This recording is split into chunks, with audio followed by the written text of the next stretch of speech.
Olá, boa noite. Então, hoje vamos apresentar o trabalho da teoria moderna de portfólio, a busca por uma carteira de investimentos adequada. O trabalho foi escrito por mim, Rafael Francisco de Avalamo, e pelo professor Dr. Leonardo Flack e o professor Dr. Darcy Scherenberg. Novas tecnologias têm acelerado o processo de criação e disponibilização de novos produtos no mercado financeiro, e com o aumento do apetite ao risco por novos investidores, a discussão sobre a montagem de carteira de investimentos voltou aos holofotes. Como criar um portfólio de investimentos para o investidor pessoa física? Esse trabalho, então, se justifica pelo iminente aumento de novos investidores na Bolsa de Valores brasileira e pela quantidade de alternativas para se investir. Alternativas na formação de carteiras de investimentos nortearão o desenvolvimento deste trabalho. Como que aconteceu a evolução da teoria moderna de portfólio, né? Então, ela começou em 1952 com Markowitz, que apresentou uma fórmula para a diversificação de carteiras, investindo em ações de setores que não estivessem correlacionados, né? Depois, Sharpe, em 64, fez ajustes a fórmulas e melhorias, por meio de estudos da fronteira eficiente, que introduziu os ativos livres de risco nas carteiras. Lintner e Mollsen também fizeram melhorias em 65 e 66. O primeiro explorou conceitos de alavancagem, considerando vendas a descoberto e a possibilidade de empréstimos à taxa livre de risco para a montagem de portfólio, enquanto o segundo discorreu sobre a tomada de decisão dos indivíduos e como equilibrar os portfólios. Já a Fama, ele fez um estudo que ficou famoso em 1970 e depois ele fez uma atualização em 1991. Ele introduziu a ideia de mercado eficiente, no qual o preço dos ativos iriam sempre refletir as informações que se tivessem disponíveis. Ele atualizou os estudos, estabelecendo que, no sentido extremo, o mercado não tem como ser eficiente. Black-Scholes ficaram famosos em 73 por estudos através de opções e derivativos e apresentaram, então, um meio, principalmente para o cálculo das opções sobre as ações.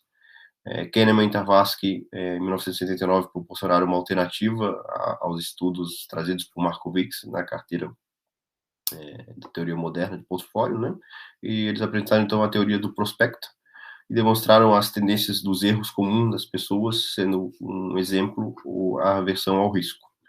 Já Brown, em 2011, teceu críticas aos economistas, sugerindo que os mesmos pensaram que o mercado era possível ter um mercado eficiente, e alertou sobre a possibilidade, então, de colapso e uma bolha do mercado financeiro, né? Então, na parte de risco e retorno, o que se traz, né? Que, obviamente, que o investidor racional, ele buscará posicionar sua carteira de investimentos o mais próximo possível da fronteira eficiente, que é o ponto onde é possível encontrar o maior retorno e o menor nível de risco esperado, né? Que é como é possível ver na figura. Então, que opções que eu tenho, né? Falando isso, quais são os produtos, quais são as alternativas que eu tenho para se investir? Como uma pessoa física começa uma carteira de investimento, né? Então, na verdade, primeiro, tem que conhecer as categorias e os produtos nelas disponíveis. Então, por exemplo, na renda fixa, teremos produtos como certificado de depósito bancário, os famosos CDBs, recibo de depósito bancário, RDB, títulos públicos e poupança. Na renda variável mais comum, então, commodities como ouro, petróleo e minério, ações, fundos imobiliários, fundos de ações, fundos multimercado, moedas, entre outros. Na linha de BDR, as mais negociadas aqui no Brasil, como a Tesla, Apple, Amazon, Microsoft, Google, Facebook, entre outros.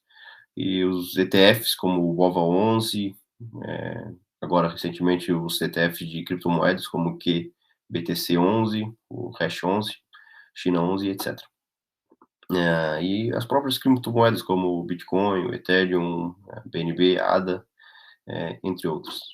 Tudo isso foi graças a uma alteração da resolução número 332, que a gente teve em setembro de 2020, que permitiu aos investidores, pessoas físicas e não qualificadas, comprarem os BDRs. E isso mudou a forma de montar uma carteira de investimento e agora os brasileiros contam com mais de 500 novas opções de ativos para se investir.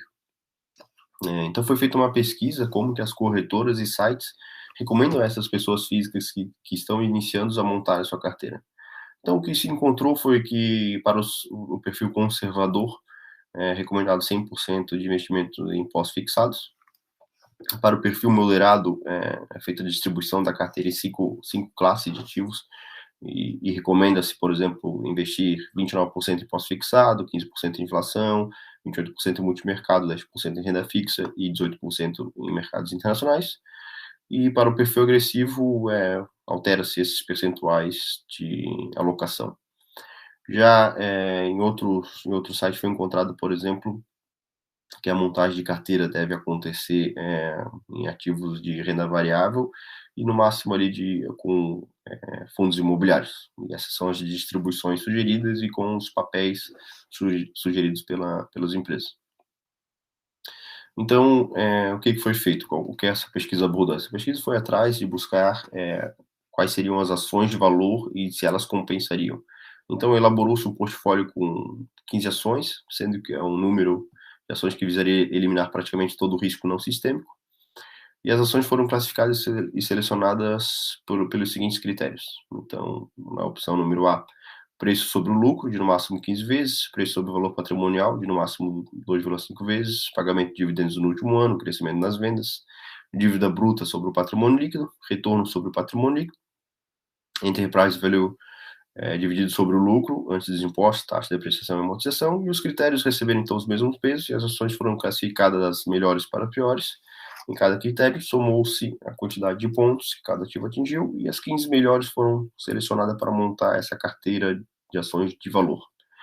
O que identificou-se, então, que justamente nos 5 anos estudados, essa carteira de valor compensou, né, essa carteira de ações para 2021, seguindo esses mesmos critérios anteriormente apresentados, com base nos dados contábeis de 2020, ela seria formada por Transmissão Paulista, Taesa, Copel, CESP, CSMG, Sul América, Cirela, Sanepar, Porto Seguro, Itaúsa, BRDT, Eletrobras, Banco do Brasil, Santander e CPFE.